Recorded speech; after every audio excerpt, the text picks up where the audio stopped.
me now? You try your 4G. Take it off Wi-Fi. See if 4G works.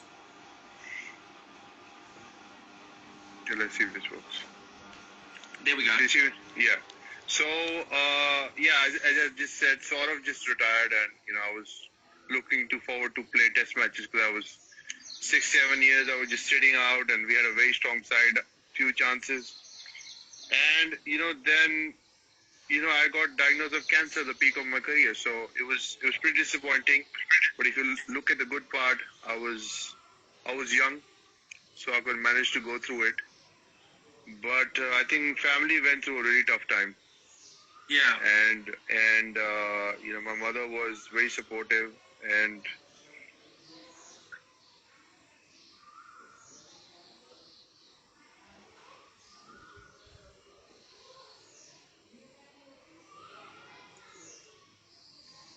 motivated for me to come back as well. Because I thought that, what I'm going to look forward to when I go back. I think it was reading a lot about Lance Armstrong really motivated me. And I came back. Everybody said that it won't be possible. I made it possible, but body was not the same. It almost took me 2 years to get my body back. I'm actually watching Last Dance on Netflix. I don't know if you've seen it. Yeah. Michael Jordan's documentary. And I look at it. I just thought that I actually should have retired and just taken more time off, like probably a year off, and then come back to sport. But I think I just was desperate to play test cricket. And obviously the body wasn't the same, so things didn't happen for me. But, as I said, no regrets.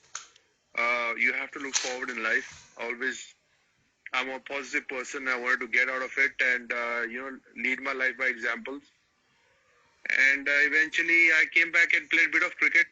Played for India, scored my highest one-day score ever. Yeah. So if you look at those positives, it's not bad. How did you get through it? What made your drive to get through it? Was it just the passion of playing for India and pulling on that blue jersey? Was that something that you always just thought about? I'm going to put on that blue jersey and I'm going to put on that blue jersey again. I want to play Test cricket again. I haven't fulfilled my talent as much as I should have. Was that your driving ambition? Absolutely. I think pretty similar thoughts that I want to get back on the field and I want to do it again. And I'm not going to be that story where this guy gets diagnosed with cancer and he's about to die, but he saves his life, and that's it for him. Because I was reading about other players who went through it. I wanted to be somebody like Lance, come back and win in big ways. But obviously then you read Lance's story and then you understand that, okay, maybe without this won't be possible.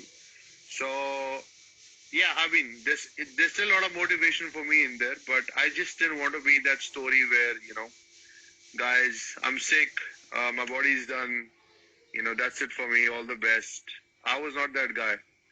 I always wanted to, had that challenge of getting up and in tough times, and that's what I've actually learned from cricket. Actually, cricket has made me a better person, and from the ups and downs in my career, I've learned to bounce back. Yeah, and I think the nice positive message that has come out of this is the fact that sportsmen can unite, can't they? So it doesn't matter who you played against, when you played against them, in what country they played for. You can still support each other, because I know you got a lot of support from all your players and all your competitors, whoever played for England, the West Indies, Australia, Pakistan. I mean, a life is a life, right? So exactly, it is a lot more important things out there. Yeah, absolutely. I think people understand about humanity. That end of the day, we're all humans, and in times like today, we need to support each other. We need to help each other. So I think I had a lot of love and support from all you guys and different players from different countries, and I think it made me feel special. It made me feel that I've done something good in my life, and probably that's the reason why I have so much of goodwill from a lot of other people. and move forward in life. Pretty much, everybody in their career has a lesson. It comes at a time where you need to decide what's next. Yep. So I think, when you were at the brink of your career, I felt, you were 34. You could have played another 4 years because you went off field being the best. But I think, it would probably, that's what I want to ask you as well. What was going in your mind then that, this is it? Do I want to play more or I'm leaving at my best? So, these are times where you're left alone in your mind where you got to take that decision to carry on. Yeah, and it's tough, isn't it? I think people have to understand that sportsmen have emotions the same way as everybody else has emotions. I think what people don't take too seriously is how much it affects families when players are under pressure. So you talk about the way your mother helped you through that, and I remember it very well. I remember coming to see you at your home and stuff when you were really struggling, and your mother was there for you. She was your rock. And what people don't realize is it's very easy to take Yuvraj Singh down or take me down or take whoever down. But when you're taking that person down, you are taking down their whole family and all their friends. And some family members actually don't know how to deal with it because they love you for who you are. They don't care that you score hundreds for India. You wore that number 12 shirt with absolute pride. They don't care about me wearing 24 for England and scoring test hundreds at Lords. They didn't care. They care about the person and they care about the individual. So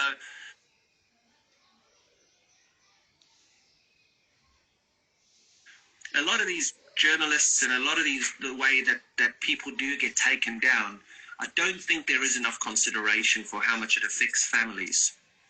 Yeah, actually, as I just spoke about you when I was talking about last dance, Michael Jordan's, Who was I? Was I Michael Jordan? Was I Dennis Rodman? Who was I? UV? Combination of the two? I think you were Scottie Pippen.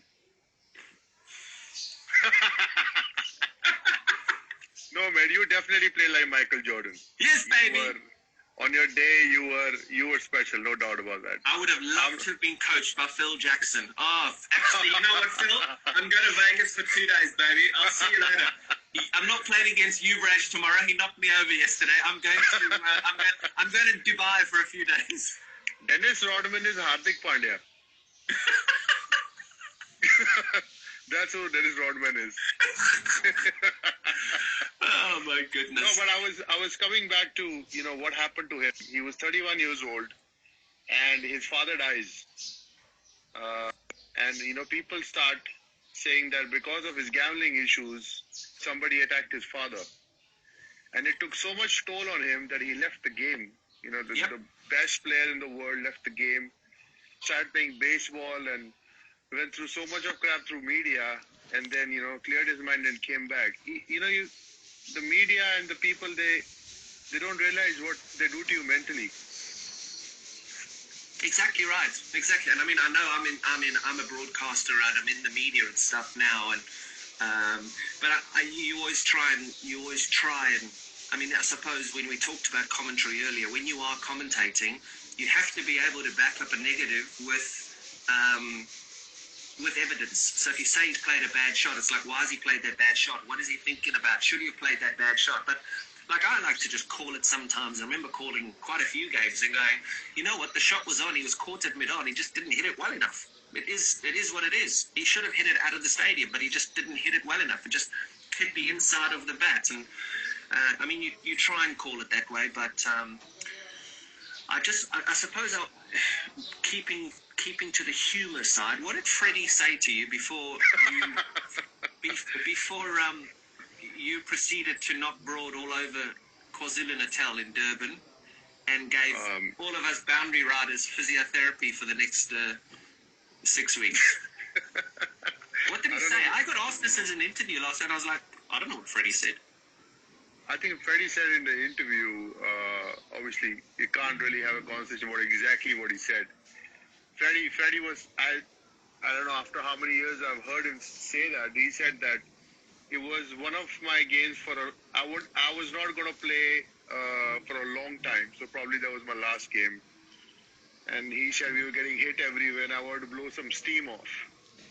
And Yuvraj came in the picture. So basically, what I think is that Freddie actually bowled two really good balls. Like he bowled one back of length, which mishit went for a boundary, and he bowled a Yorker or some, which I was able to hit for a boundary.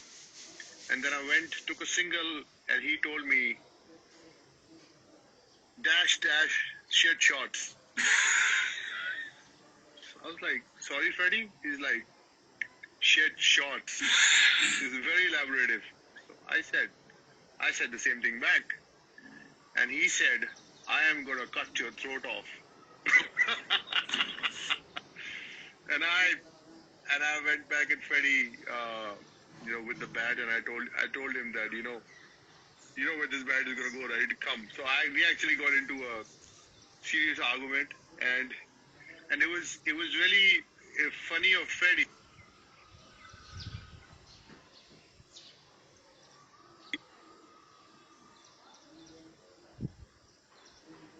Oh, we're losing you. We're losing you. We're losing you. I'm back. Yeah. It was funny of Freddie. So I just said, the way he was describing it, like every six he said he hit a six, and after every ball he looked at me.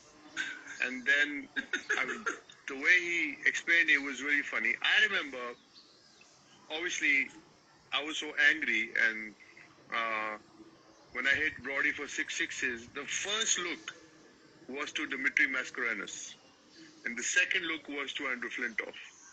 Because I remember Dimitri hitting me for 5 6 in the last of our whole game. You remember that? At the Oval, yeah. I was like, the monkey is off my back. I was so happy about that. I mean, well, you couldn't look at me because I was on the beachfront just trying to collect the balls, mate. So I was gone. I was out the stadium. I was there down near the hotel on the beachfront where we stayed.